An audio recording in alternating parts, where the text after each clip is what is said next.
استخدمت زيت البرهان الأحمر وشعري طلع بالجمال ده، وعمره ما يجيش خالص في المشاوير الحلوة ولا بالفرح.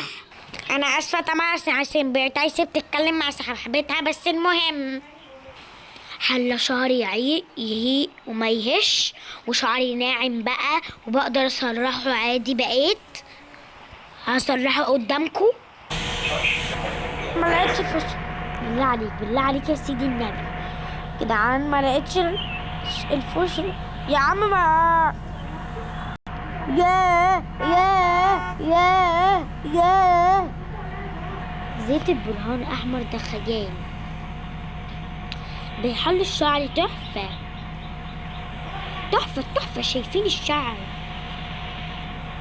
رايكم بالبطيخ اللي انا لقيته؟ خير انه وقفت، ده انت كاريزما جدا. بطيخ بلا بصيتك. روح بقى روح، بالسلامة على النبي. وانا دلوقتي هديكوا القبلة. يلا جهز نفسك يا حبيبي، جهزي نفسك يا ماما عشان هديكي القبلة يا حبيبتي. جهزي نفسك. ها اسمك ايه؟ يلا كل اللي يحضر في الكومنتات ويقول لي اسمه ايه عشان اعمل له اسمه في الكومنتات.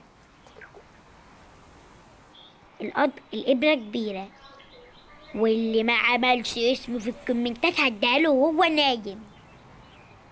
شش بالشاش. الكلمة الشهيرة بتاعتي ايه؟ عايزة لبن وهضربكم بالعصاية دي. ممكن اديكوا قلبي؟ ممكن اضربكم بالجاروف بتاع المشاية. قصدي الشرشوبة. شرشبكوا. احضر في الكومنتات وقول لي اسمك يلا عشان اعملها لك في فيديو. يلا